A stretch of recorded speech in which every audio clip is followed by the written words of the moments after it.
Hello, everybody. Welcome to another episode of the Thriving Adoptees podcast. So today I'm delighted to be joined by Maris. Maris, welcome to the show. Thank you very much. Yeah. So Maris is in New York and I'm in Old York. We just call it York. Maris, could you introduce yourself to the listeners, please? All right, I would be happy to do that, but I have to warn you in advance that I am not young and I have had a very complex adoption-related life. So I want you to hear all of it so you'll know where I'm coming from. Everybody who talks has a perspective. And the story is that my husband and I met when we were in college. We were young people and we discovered in dating that each of us had a cousin with adopted children. And so we each had made a plan in our lives before we ever met that we would adopt someday. So we got married very young. And the plan was we would have a bunch of birth kids and then we would adopt. And in those years, who did you adopt? Little orphan Annie, some little kid somewhere who needed you. But, I don't have to tell you, life does not always work out the way you anticipate. So we got married. My husband was in university and school, and I was a high school teacher. And we waited a while to try and have kids. And then lo and behold, I could not get pregnant. Very frustrating. I finally became pregnant. I had a wonderful pregnancy, but the baby had birth defects and died at birth. And then I couldn't get pregnant again. So I was at this point, we were back in New York City. I was a New York City high school teacher. And in one of those moments that changes your life forever, the teacher next door said to me one day, Maris, I have to leave early because my brother and sister-in-law just adopted a baby from Seattle and I want to go see the baby. I went home and said to my husband, that's it. We have information. Let's not wait. And we were very fortunate. 9 months later, we flew to Seattle and we brought home a healthy newborn baby girl. But during the time in between, I was advised to go see a doctor to see if I could have some kind of surgery to figure out if I could get pregnant. So the doctor said, well, there is surgery you could have. And I said, but how could I do that? We're waiting to adopt a baby. And the doctor laughed and he said, Maris, this surgery works half the time and it'll take you at least a year to get pregnant. So have the surgery and go adopt your baby. So the sequence of events in my life is I had the surgery in September. We adopted in November. I became pregnant in January, and 10 months and 3 weeks after we adopted our daughter. After our daughter was born, I gave birth to a son. So now we were raising 2 children less than a year apart, 1 girl, 1 boy, 1 adopted kid, 1 birth kid, which in itself, as the beginning of women's liberation, was kind of interesting. Girl toys and boy toys, a lot of that kind of conversation. This was the 60s, yeah? Yeah. This was the 60s, yeah. The late 60s, the end of the 60s, absolutely. So I had a friend who dragged me unwillingly she said, you have to go be with other adoptive parents. There's a wonderful adoptive parent organization. And I said, well, why would I want to do that? I want to be just like everybody else. I don't want to be seen as different. But it was fascinating from the first meeting because someone was talking about the foster care situation in New York State, which has the best law. And at that time did not do well, had huge numbers of foster kids in care. And it was fascinating to me because these were kids who needed to be adopted, the home or be adopted, not live your life in a temporary system. And our husband and I both became active in the Adoptive Parents Committee. It was something that was interesting to us. We went to meetings and we went to conferences and we learned a great deal. And I became an advocate for foster parents fighting to adopt their foster kids. By this point, we wanted another child. And I said, you know what? I had 2 babies in 1 year. I don't want a baby. Let's adopt. I'm laughing because what in those years was considered an older child. We ended up adopting from Korea because at that time you could adopt from Colombia or Korea, but you had to go to Colombia. And I had a husband with a new job and 2 little kids.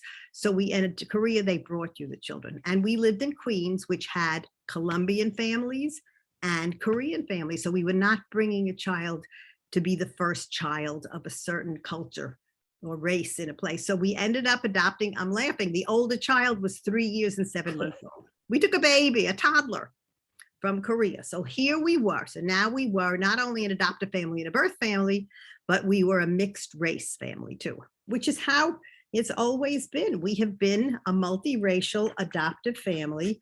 And in the Adoptive Parents Committee, which is the New York State Adoptive Parents Committee, is a wonderful organization. We learned about things, how to talk to little kids about adoption, how to deal with the dumb things that people in the neighborhood say, and about kids in the foster care system.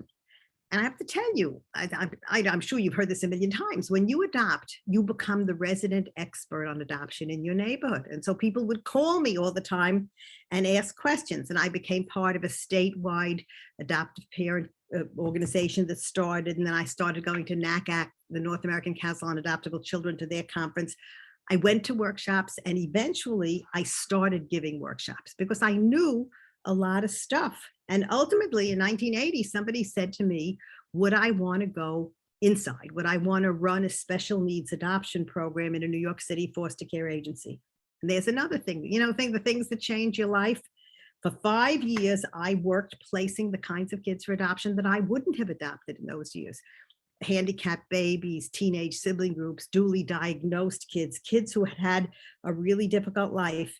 And I never went back to teaching. I was a high school teacher, but that was it for me. When I saw that, what a friend of mine used to call meat and potatoes, normal people just like you and me were not only adopting what in those years were called really tough kids and holding on to them. They had a bad day or a bad week or a bad month. It didn't matter. They were their children and they did not give them back. I loved it. I ended up doing the thing I never would have believed I would do. I went to social work school. Because when you're an advocate for foster parents, who's the enemy? The caseworker in those years would be the enemy. And here I was, I became the enemy. I became a social worker. And then a whole bunch of us in 1987, with the arrogance of people who had never started anything, we said, well, let's start our own adoption agency. Let's see if we can do it better than what's going on in New York State. And we did. We opened up family-focused adoption services in Queens, near where I lived, and I was the executive director for 27 years. It was an amazing time. We placed healthy babies, handicapped babies, we counseled pregnant women, we placed school-age sibling groups from the foster care system, and the older kids and the teens who needed a permanent family. Though sometimes a grown-up would call and say, would anybody ever adopt a grown-up? And we got a grown-up, a young adult adopted as well. So adoption, was just an amazing part of our life. I worked with the most amazing people. The people at Family Focus are gifted and passionate and bright. They're wonderful people. And what we did as a group is we developed new ways of placing older kids. It's called empowered transition. And the kids have a vote. They don't have to visit if they don't want to. They don't have to move in if they don't want to. They don't have to get adopted and finalized in court if they don't want to. They don't have to change their name if they don't want to. They have a vote. And we've done workshops on it all over the United States and Canada. And now they're doing it all over. So we were a part of that. We also began to understand how adoptions break up when they shouldn't. That there are things, that dynamics, things that happen that look terrible, but they really are just an older adopted child letting loose of some of the grief and the anger that's been inside of them for their childhood. And so we help agencies help families not to split apart. So the agency is 34 years old and doing well. I'm supposed to be retired, but you know what the book says, you don't retire, you rewire. So I guess I am rewired and I still do some work for them, and I counsel birth families who are thinking about whether they want their kids to be adopted or not. So I have what you would call old children, but you can't say that, right? I have mature children, 3 mature children, and big high school and college age grandchildren. And adoption has been a part of my home life and my work life for many years. Now, interestingly, our son, our middle child, who was our birth child, married a woman who was adopted as a little one. So we have 2 adopted daughters and an adopted daughter-in-law who is indeed another daughter. And they all had kids, and none of them adopted. They all rightfully so, wanted birth kids, and that caused conversations about adoption with little kids, another generation.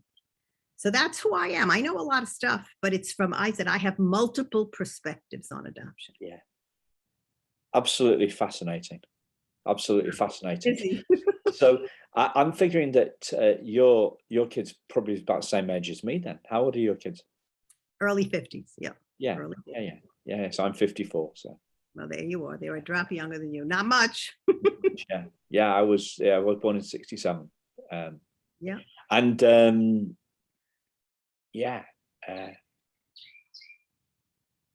amazing. So what would you like to share with adoptive parents that are listening? in terms of Okay. distilling your Distilling it all. wisdom. Okay. Distilling your I wisdom. thought about it a lot.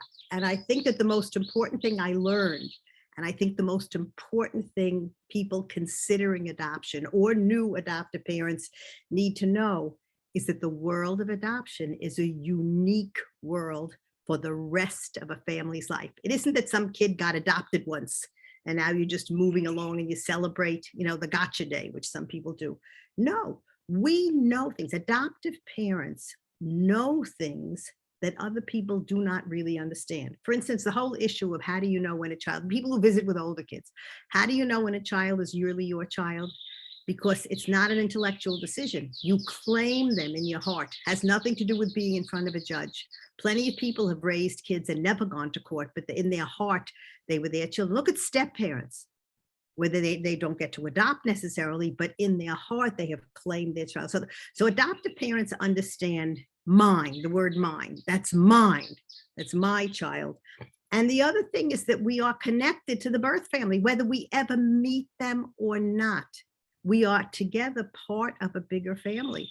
And if you adopt a child from the foster care system, that child not only has your family and their birth family, but look at all the places they've lived in between that they may or may not remember, that maybe nobody even did. They used to do a life book for these kids. I don't even know if they do it anymore.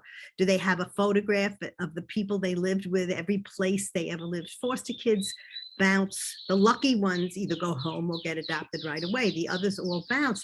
So we are, all of us who have adopted children, part of a much bigger family, and which is also the issue of genetics versus environment. People who have what we used to call just plain old birth kids never really think about that stuff because it's your genetics. You look like your grandmother, you talk like your uncle, but when you adopt children, what is it they say? We say that an adopted child is a gift, but it's a wrapped present.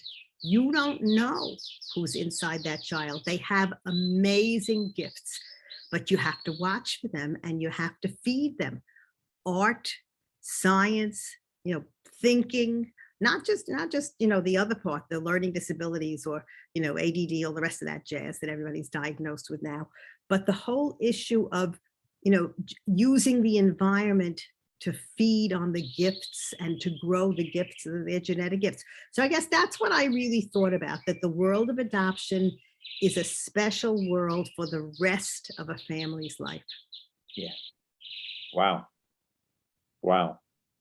So the bit that I'd love to explore is the bit that you just talked about at the end there, in terms of the feeding the gifts, unwrapping the present. So yeah. Can we dive into that? Absolutely. I'll use my children as an example. We have a daughter, which we knew, our first daughter, we knew that her birth mother was musical. And so we gave her flute lessons and she was wonderful at it. And she developed as a woman with a voice. You cannot believe how gorgeous her voice is. And she fell in love with and married a man who's also musical. And what do you think? They have two daughters who are incredibly musical. And we laugh, my husband and I, they certainly don't take after us. we don't have that talent, but boy, there's people somewhere that gave them those gifts.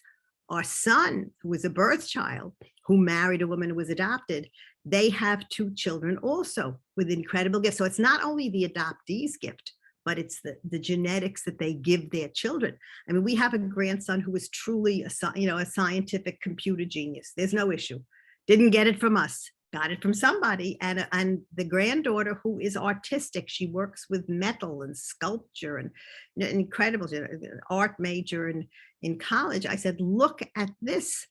This all came, you could say to me, yes, there's no question that there is a crapshoot, that you don't know who gets which genetics, but mostly if there's somebody with a gift, there was someone in that family once who had it. So we who are adoptive parents need to be infinitely grateful forever for whoever gave our children and grandchildren the gifts. Our daughter from Korea, our third daughter, she came as a little skinny foundling, 3.5 years old. She has, I don't know what to call it, the gift of fashion. But even when she was a young girl, she worked Benetton, I think. She used to come home and say, Mom, I sold all these things today. This woman came in for one thing and I sold her all matching things. She always, and she became an internationally known handbag designer who's now designing other things too. Little skinny kid from an orphanage, out in a little country town in Korea. Yeah. So you tell me about gifts, man. Who is gift? I had somebody say to me once, this is one of my favorite stories. Oh, I could never adopt a foreign child. How do you know what you're getting? And I said, let me introduce you to my daughter. You'll see what you could be getting. Now, that's not to say that everybody has the same gift, but Simon, everybody's got gifts. It's just a question of figuring out what those gifts are.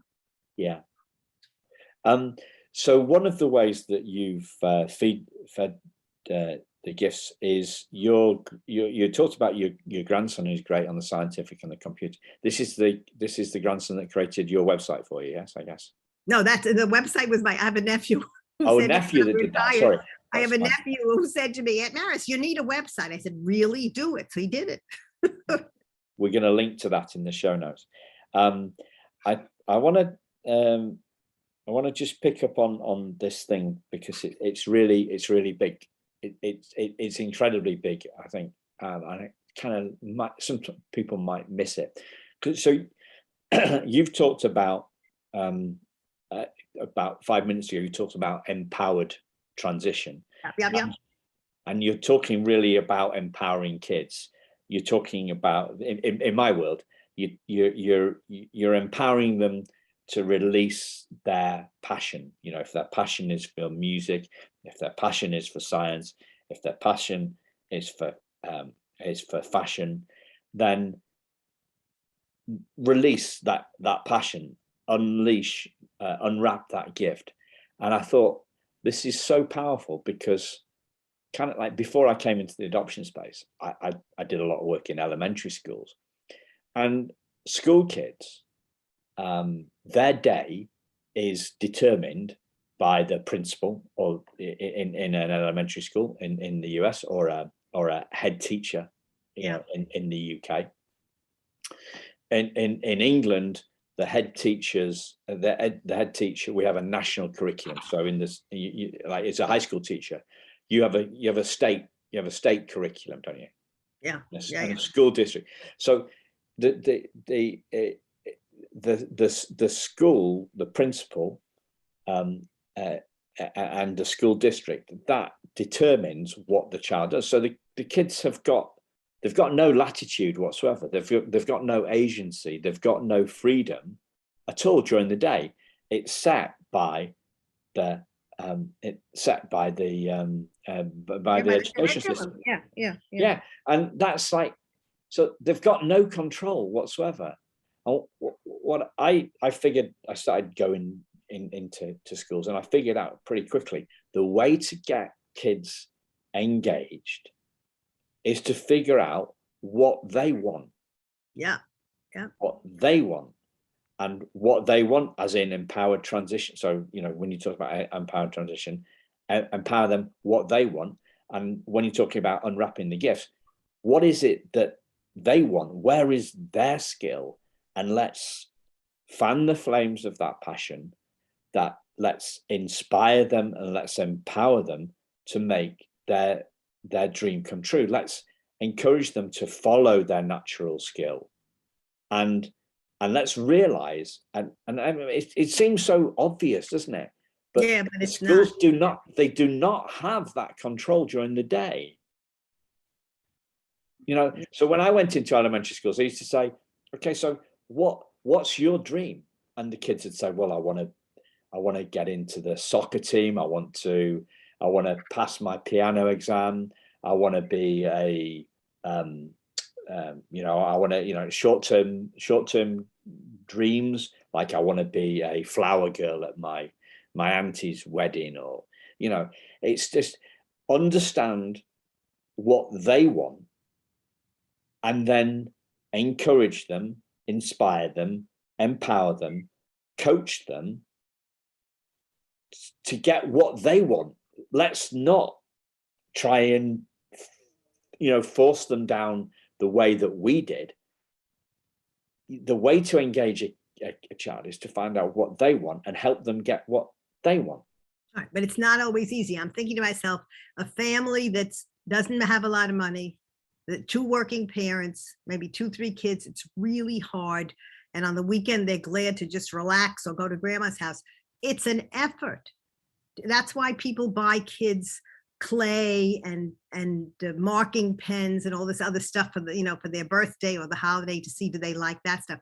There's a family I know that took 2 older foster children, twins, into their home, and the kids have had a difficult life, and what they did for them is to see, well, do you want to cook? Do you want to make cookies? Did you ever make cookies? Do you want to make soup? Do you want to write a story? All artwork, skateboard. They looked for everything they possibly could to see. Sometimes when kids are older and they've had a tougher life, it's hard for them to even identify because they're so used to living by other people's rules. Not easy, but it's very important. And you know what? In effect, it has nothing to do with adoption. It's raising children. It is. It's everybody. Your children have a gift. I used to tell my children, you cannot deny your gifts, but you got to find their gifts. Yeah. So how did you help them find out those gifts? Well, in this case, I'm trying to think. We always had pencils and clay. I loved all that stuff, clay and pencils and artsy kinds of things. So there's always stuff. Our son liked to draw cartoons. He liked to do cartoons and do stuff like that. Our daughter, the older one, we knew her birth mother was musical, so she was very happy to have flute lessons. So there's other stuff we try to do. You have to keep thinking about it. It has to do with presents for the, stuff for their birthday, and keep your ears open to what, did they really like to, did he like to go to the Boy Scouts? What did they do in camp? Not easy because kids, kids don't always tell their parents the truth. They tell them what they think they want to hear. It's what kids do. They manipulate us in a lot of ways. Hard job. It's a task trying to figure out your kids' gifts, but it's so important. Yeah. One of the things I used to say to the kids is, I used to start by asking them what's their dream. And then I would follow that up with, all the kids would put their hands up or they'd shout out what they wanted to do. And then I used to say, so what do you need to do to make your dream come true? The big question. So, but I would ask them, so I often talk about this in the, I don't know, as a ex-high school teacher, do you know where the word educate comes from? I did once, but I don't know what you're going to tell me. Yeah. So it comes from the Latin educare, right? And educare means to draw out of. So we've got this idea in the UK, I had this idea that education is trying to force information into kids' heads. That's right, with a big spoon. Yeah. Bash them over the head with the information, hope it sinks in. Well, that's not what education, that's not what educare means. It means to draw out of people, draw out of kids, draw out of anybody, which means that we're asking them questions. And then, the question ends with a question ends with a question mark, and the hook is the thing that draws out the information out of the kids. That's really good. That's really good. I like that. I'm going to use that. I'm going to use that. Yeah, I like that. There'll be a time I'll quote you. So, please do. I got it from somebody else. I can't remember who it was now. But how do we draw this stuff out of them? How do we draw? How do we engage our kids? Right? How do we engage them in this conversation? How do we engage them in this activity? How do we empower them? Me and my missus haven't got any kids, so I can only talk about what I did in these groups with 1,600 8 to 11-year-old kids. That's all I can talk about. I can't talk about it from the lived experience of an inspirational mom like you. So, well, I can tell you that I guess I will use the experience of people who adopt older children. You can't do anything with them until they start to trust you and they really believe that you mean what you say.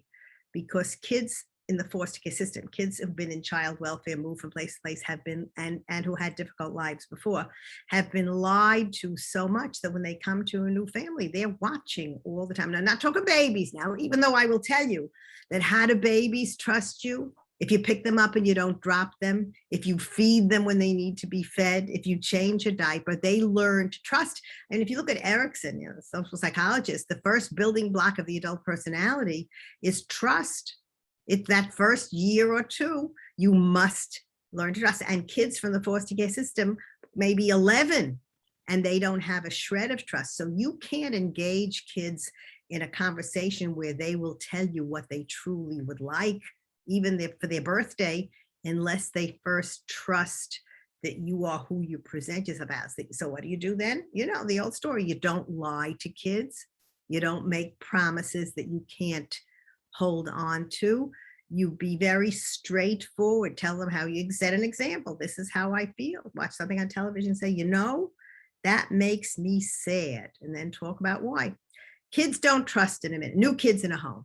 Babies are different. Toddlers are different, even though toddlers watch you too, to make sure. Who knows what happened to them. See, people who adopt kids who are more than a newborn have no way of knowing what happened to that child before that child got to them. So it takes time.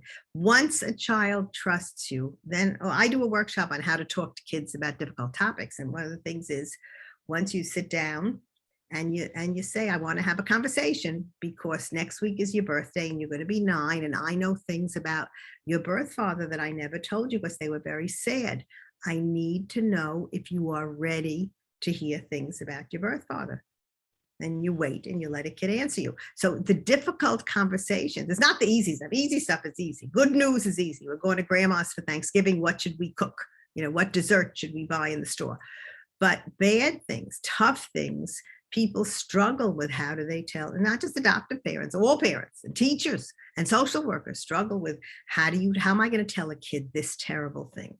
You know, the example I use a lot is putting the dog to sleep. You don't put the dog to sleep, you euthanize the dog. But we all say we put the dog, you know, we put Sparky Sparky was sick and we put him to sleep. No, don't. It's a rule, because then you say time to go to sleep. And how does the kid differentiate between what you did to Sparky and the fact that you want them to lay down? So language is really important, and honesty, I guess. Not easy, but it's doable. I've seen it thousands of times. I guess in my life, I've already seen 1,000 successful adoptions, at least, and some kids who had a hard life before they got to where they are now. And I guess the answer is they have to trust you and believe you. And then you have to have a conversation where people, you know, we live in a country, the United States, I guess England, but in the United States, everybody does this kind of, I don't know what you would call it, not very deep conversation. So you meet somebody, you say, hey, how are you? You're supposed to answer, oh, I'm fine. And how are you? And you're supposed to answer, I'm fine. Doesn't matter that you're having a terrible day. We tend to minimize. We tend to do this kind of surface stuff. You can't do that with kids. It requires the ability to have an honest conversation. There's some really good books about it. There's a book called, several books about talking to kids about tough information. You have to first they have to trust you, and then you have to have an honest conversation, and then you have to shut up and see if they have questions. Yeah. Well, I mean, see if they have questions. I mean, you were asking, you're talking about asking the 9-year-old kid if they're ready to hear the information. So you're giving that is like, we talk to empowerment, and on a big scale, that's empowerment on a little scale, isn't it? It's a but you are engaging, you're asking, you're telling the child, you're asking the child, you're putting out some feelers, you're trying to give them some agency in this side, and you're explaining what you're doing. And the thing that popped into my head is, like, you know, when my dad was teaching me to drive, he'd say, well, talk me through what's happening, right? Because he wanted to know what was going on inside my brain. That's interesting. You know, like, and and he did. And I'm not a very good driver, but that's down to me, not him. But maybe that's why I want to know what's going on. Talk it through. It's like, like talk about what you're going to do before you do it. And I was brought up very, I was brought up very honest, actually. And I've struggling. So over the last 6 months, I've been really struggling with a building contractor who ignores us, ignores me and my wife, lies to us, misses his promises, ignores texts, doesn't return calls, turns up without telling. And it's been the most frustrating and educational process over the last 5 years for me. Wow. Because I don't trust the guy. It's like, and like it's honesty, doing what you say you're going to do. I do not feel safe with this guy. I realized probably, as I said, it's been frustrating. I realized about a month ago, I don't trust this guy. I don't feel safe with this guy. And how that was coming out was anger. I can't speak to the guy. So and I was thinking there's some real similarities here between kids not feeling understood, right, feeling lied to, and being angry. And yep. what is trauma? What is trauma? And like it's got this kind of like, well, it's traumatic, it's unexpected behavior, anger, sadness, irregulation is the jargon term, isn't it? They're not regulated, non-regulated behavior. It's like what the behavior is being driven by the feelings are driven by the thoughts, and the central thought in every person's head is that I'm not good enough thought. And the central thought, whether it's conscious or not, and the central thought in the adoptee's head is that. And we've got a really compelling reason. We've got a cast iron case that we're not good enough because we were given away, we were relinquished, So this honesty and doing what you say you're going to do and not sugarcoating stuff and having the trick conversations and all that, those have got to be the fundamental building blocks to trust for anybody. Absolutely. In adoptive, I'm looking at older child adoption, but even in baby adoption, there's a point, the human brain, if you look at child development between 6 and 9, somewhere in there, the brain expands tremendously. And for the first time, the kids can understand cause and effect, loss and gain. And that's the time where kids who never had any, who adopted as babies, never had any trouble, with the discussion of their adoption. All of a sudden they're thinking about, wait a minute, I had a birth mother and a birth father who didn't keep me. Didn't I have grandmothers? Like I have a grandmother here. Didn't I have aunts and uncles? Didn't any one of those people want me? And that's the time somewhere between 7, 8, 9, where a parent has to have a conversation with their kid about, no, it isn't. Your mother gave away a baby and she didn't, you're not even supposed to use that term anymore. She chose a new family for you because she couldn't do it. And then you have to tell them what you know about the birth family. It's so much better now, Simon, with open adoption, where the kids once a year, at least maybe at Christmas or at their birthday, get to spend a little time with a birth parent and get a present and talk a little bit, because as they get to 7, 8, 9, and they have questions, their adoptive mom can call the birth mom and say, listen, when we sit down at McDonald's this year, you need to know he's going to ask you questions. It is so much better. So much better.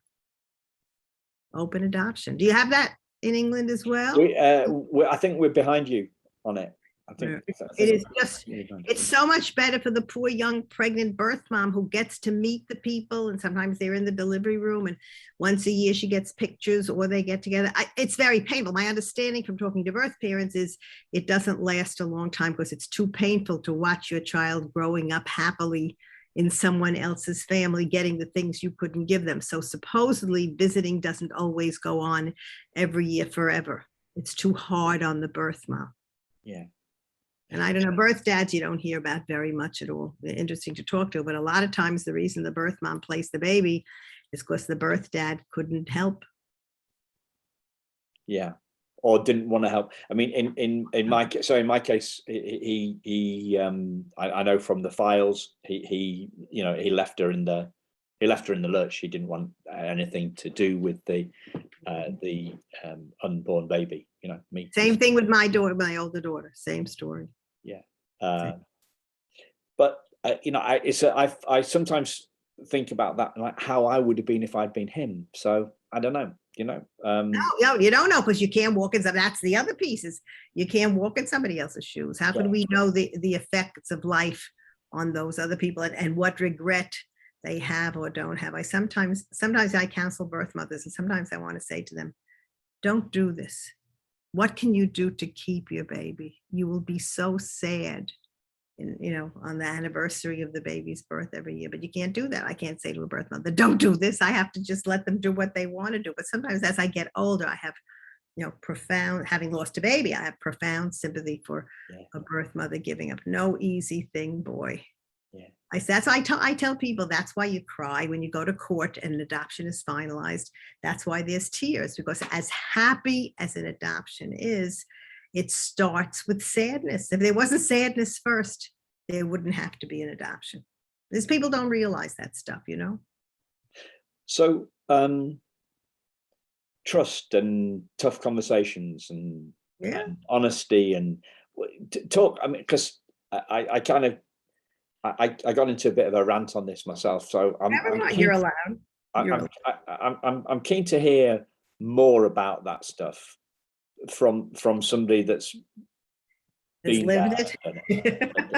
All right, but it's more than lived it, because it's one thing to have lived your own adoptions, but it's another all these years to have encountered new families, green families coming to the agency to learn about adoption enough to know whether they really want to do it. There are some families that look really good at the beginning and they don't work out. There are some families that think they want to adopt, but it's an intellectual decision. I said the decision to adopt is not a decision you make even in your heart. I used to say it's a decision you make in your heart and not your head. Now I don't say that anymore. The decision to adopt a child is a decision you make in your gut. Deep inside of yourself, you want a child. You want to raise a child. Some people care what color, some people care what age, some people don't. Some people just have this incredible desire to parent. We've had some of the most interesting placements, of children. There are people who adopt children with Down syndrome. A woman I knew in particular that she loved kids with Down syndrome, and she adopted, a number of them. I always admire people who adopt a kid in a wheelchair. I know a wonderful couple who adopted 2 children from China. One of them is in a wheelchair and the other one had other, issues. And I thought they're on Facebook all the time. Thriving, gorgeous, happy family. So interesting. So what are the differences that make the differences in thriving? Passion. The difference is passion. You use the word. You adopt because you have a passion to raise a child. Now, your passion might be very limited. You might only want to raise a newborn baby of your race from Eastern Europe or something. People have all kinds of different things in their head, and you may end up never doing it because you're too limited in what you want. There are other people who don't care, who just want to raise, but it's not an intellect. People who sit and think about it intellectually will never adopt, never, because it's your passion. So I haven't done any episodes pre-adoption on this podcast. So I'm assuming that all my listeners, all our listeners today are adoptive parents, who, people that have already adopted. So they came into this from from passion. We're going to take that as a given. Yeah. But maybe that passion is being challenged, or maybe that passion is dimmed, or they're going through some tricky stuff. Yeah. What can you share with them? Two things. Thing number one is it may have absolutely nothing to do with an adoptive family's life at all. Kids are a killer. 9, 10, 11, 12 years old. Their hormones kick in early now. Kids are fresher than they were.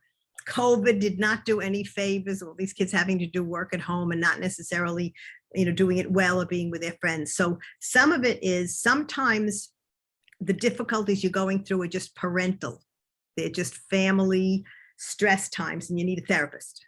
You need having nothing to do with adoption. Maybe you need to go as a family and talk a few times, because now it's all telehealth. You can do it, on Zoom. You don't even have to go to a therapist's office.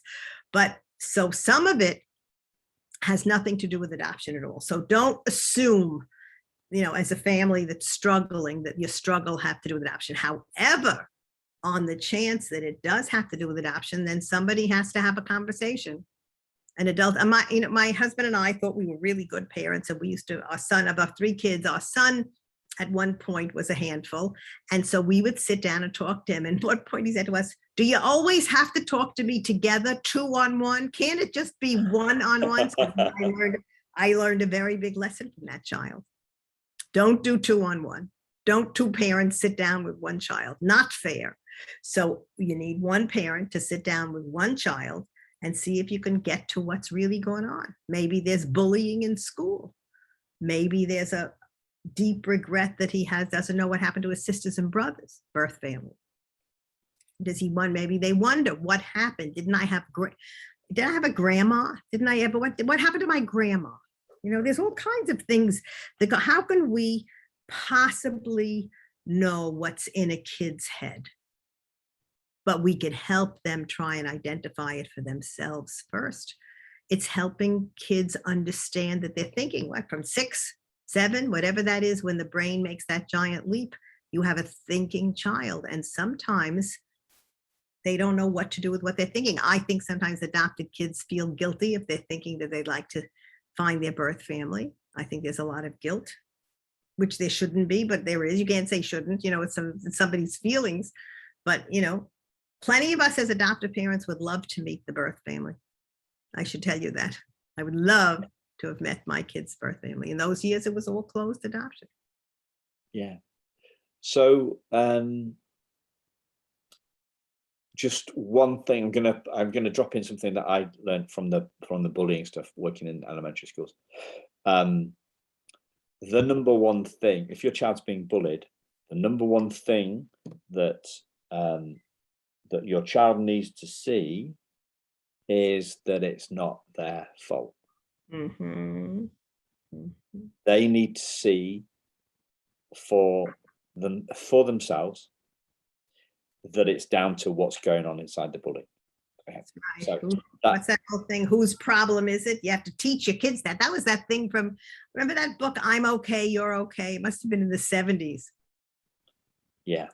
I remember at what's it called? Transactional analysis, was it called? Yeah. Yeah, we did it. We touched on it in psychology at college. So if that's what's happening, listeners, then that they have to see it for themselves. How you get to see them, that's a whole different thing. Yeah, it's how you talk to your kid. Yeah, each kid. They need to see it for themselves. So we're back to that educare thing. So we need to pull that information out of them rather than so that they see it for themselves, rather than to shove it. So the way to do it is, the way not to do it is say, well, of course, it's what's going on for. It's what's going on for little Johnny or little Sophie. Yeah. That is not the way to see it. The kid has to see it. The child has to see it for themselves. You're talking about conversations, and an interesting point there about what your son told you about feeling like they were ganged up on, right? So I hear a lot of people saying, a lot of parents saying that they struggle to get their children to open up. Right? Yeah. So how do we do that? Well, I would say to you, how does a therapist get somebody to open up? It isn't on the first visit. Think about somebody who goes to a really good therapist. They've never gone before. They have issues, but you have to first trust. I'm going back to the word trust again. So you have to first trust that therapist and then figure out that therapist will ask a question and you see how you want to answer. It depends. Some of it, Simon, depends on the age of the child. You talk to a 6-year-old differently than a 9-year-old, differently than 12-year-old. I always say, do it with food. Take them out for ice cream. Take them out for pancakes. Take them out for hot chocolate. Get out of the house. Take one kid with you somewhere. Or the other thing is they say to use the car. That if you drive, as long as they're not playing with their phone or the car radio, you can say to them, you see this car? This car is like a bubble. Nobody outside can hear one word of what we're saying in here. I'm taking you for a ride today because I have things I want to talk to you about. I just need you to sit there and listen. You don't have to say anything, but I got to tell you what's on my mind. And then whatever it is, I know that you're having trouble in school. I don't know if it's because your teacher's no good or the work is no good or you hate some kid or whatever, but I can't guess it. So whenever you are ready, I'm your father. I want to help you. And then you don't have to answer me now. So we've got to let them off the hook. One of the things I've heard that car thing suggestion before. I think one of the reasons that I said I heard that it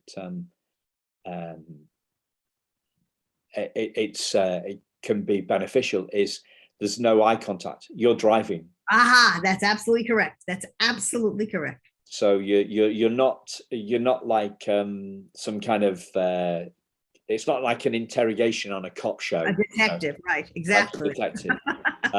It's and it's gentler.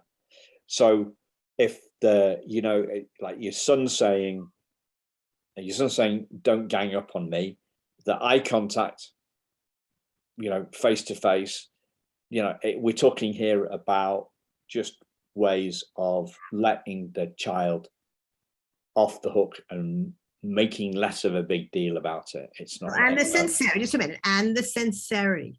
The parent doing the talking cannot be bullshitting. There has to be true sincerity. And the kid has to be in your house long enough to trust you, to know that you're not, doing baloney here. Yeah. But it depends. Every kid is different. And then take him to eat. So I'm going to the International House of Pancakes because they have a new pancake that I like. And you don't have to say anything, but we're going to go for a ride every Thursday after school. And when you're ready, that's what I would do. I would do like a therapist appointment. And when you're ready, I would love to hear from you. Yeah. So you said there were two things. One, that it's got nothing to do with adoption. Have you covered the second thing as well? I think so, that if it does have to do with adoption, you have to have the conversation. Sure. Right. So I hear from adopted parents, and I see it in groups. I see them disappearing down the "is it an adoption issue" rabbit hole. Yeah. What would you say on that subject? Well, I guess I would say talk to somebody else. Talk to somebody whose adopted kids are older than yours, and see if this is something that came up in their lives as well. And what does it matter? Does it always matter? Does it always matter whether it's adoption related or not? I mean, isn't it just about dealing with? If you're solving a problem, right? If you're solving a problem, you're solving the problem. I need to tell you, there are 2 books that I have recommended to 1 million people. They're not brand new, but they're around. I always tell people, go on Amazon and buy them used. That's my suggestion. You don't need a new book.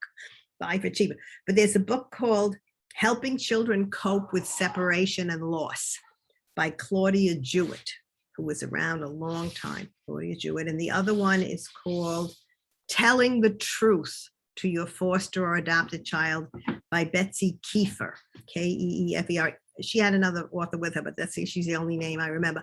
But those are 2 books that every adopted parent should read, just to be ready. Okay. You don't know what's in a kid's head. A 9-year-old wakes up one morning and says, "Oh my God, I wonder if my birth mother's dead." things that they don't know, that they wonder about. So I'm going to put links in the show notes to those books, so you don't need to pull over and try and scribble them down or rewind the podcast or whatever, listeners. Don't be the links in the thing. So I'm just conscious we're coming up to time here. What would you like to close with, Maris? That's a very hard thing. I guess I'm going to say a bad thing. Okay. I have felt for it when I said to you that as an adoptive family, you learn things that other people do not know because they don't need to know them. I think adoptive parents are smarter than other people. Sorry. Oh. Sorry. Well, I think they're more curious. And well, not. I think. You hope. Yeah, you hope. I think they're probably. I think they're more curious, and because they're more curious, they're smarter. They become smarter. More open. Maybe more open to the universe, to what's going on. Yeah, curious. Because of their wrapped gift that they're going to unwrap. Yeah, definitely. If you adopt an 18-year-old, it's still a wrapped gift. Yeah. So it's been beautiful, and let's do it again. Okay, thank you. It's a pleasure for me to talk about adoption. You know that. Yeah. Thank you very much, Simon. Thank you, and say hello to all the. I've just seen your husband presumably has gone. Oh, he left. Yeah, he left. I will say hello to him. He was listening. Say hello to all your kids and all your family and your grandkids for me. I will, and I will. Once you tell me when this is on, I will put it on Facebook. Yeah. I will let you know. Do I get to listen to it once in advance before I tell them? Because if it's terrible, I'm not going to tell them to listen. Is there a way for me to listen? No, in advance. No. Okay. That's okay. Thanks a lot, listeners. Thanks, Maris. You've been an absolute star. Thank you. Thank you so much. I am checking out. Bye-bye.